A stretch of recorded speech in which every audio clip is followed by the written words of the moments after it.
the 17th of May. So is it called 17 maj? So 17th of May.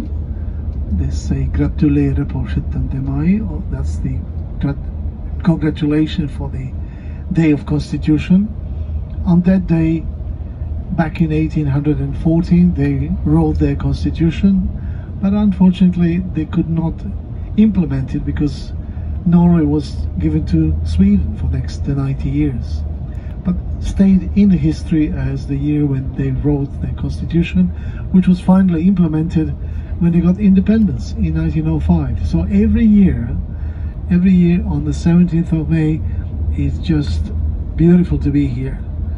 Every community, every village, every town has got this procession when people walk through the streets dressed up in these lovely costumes. As you heard from Ariel, they're not cheap. Some of these costumes could be up to $10,000. It sounds amazing, sounds like, you know, more than you pay for the wedding dress, but these are the costumes that are inherited.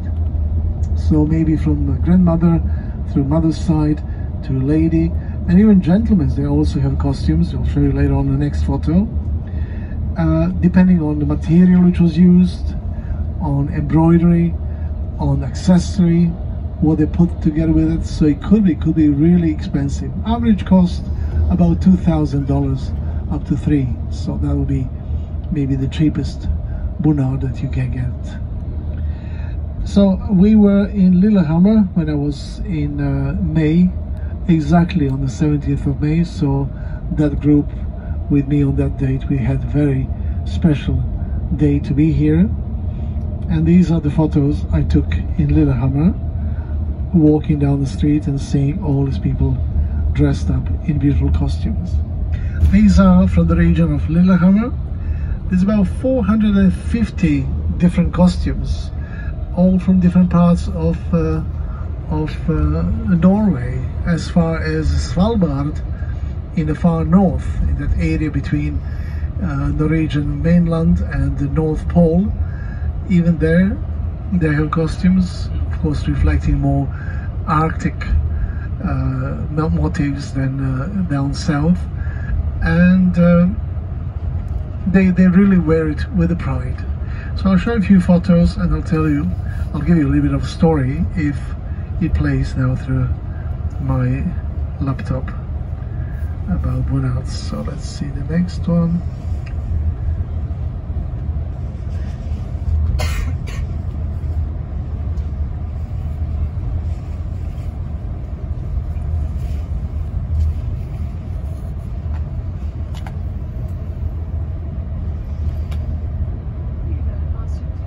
I had a costume, I had a t-shirt which resembled a little bit and that was the girl at reception at the hotel.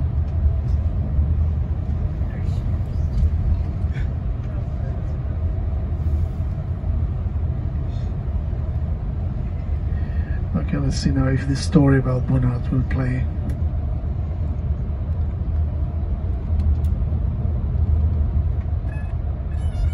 One of Norway's cultural icons is the bunad, costumes that first flourished during the 19th century national romanticism movement, when Norwegians, in search of a national identity after centuries of Danish rule, thoroughly embraced all things uniquely Norwegian.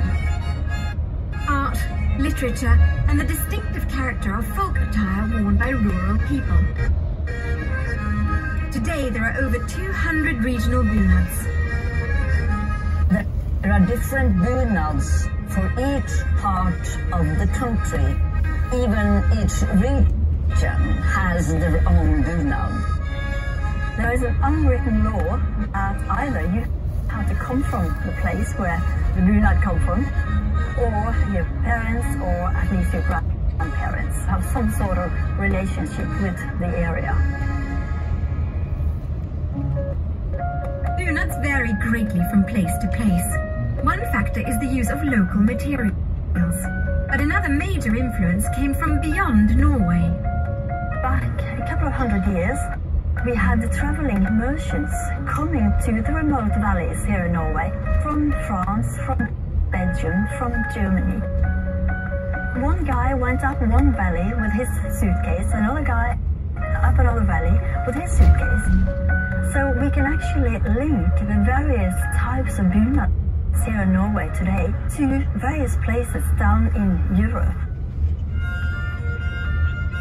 While bunads are made for both men and women, the female bunad is more ornate. The intricate designs are specific to the region where the bunad is created, with each detail telling its own story.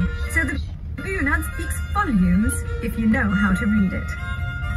Each type of silver belongs to a specific type of bunad, and when you have a closer look, you can see on the bunad whether the lady is a married person or not yet married. That task was much easier in centuries past, when the hat or scout made the woman's status clear. The bunad grew into a Norwegian cultural icon thanks to three key women. Hulda Garborg, along with Clara Sem, praised the bunad as they strove to preserve local cultures. But it was the third woman, Norway's Queen Maud, who changed everything in 1906. When she received a Hardanger bunad from the women of Odda and began wearing it to official international events. The rest, as they say, is history. Her bunad became known as the Nationalen, and Norwegians soon began wearing their bunads to all types of special events. In recent decades, the bunad has grown even more popular, and it's now seen regularly at important occasions. Viking godmother Trude Drevland wore her Bergen-bunad when she named the Viking star. And ever since, the bunad has become a bit of a favourite among our godmothers. I also proudly wore mine as godmother of the beautiful Viking Sea.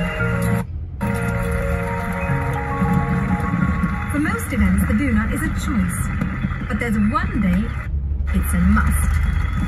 On May 17th, Norway's Constitution Day, the bunad is a symbol of patriotism. We are celebrating the country's freedom.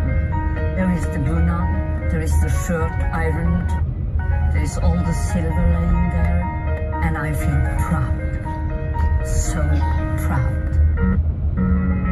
Norwegians treasure their freedom, and the 17th of May is an annual outpouring of joy and appreciation unlike anywhere else. A celebration with the iconic bunad at its heart. The highlight of wearing a bunad, that is our National Day, the 17th of May. You will see thousands and thousands of bunads. We wear it with great pride, proud of our country and the values we have here in Norway. Norway is a land rich in culture and traditions. I hope you'll go out and explore her many treasures.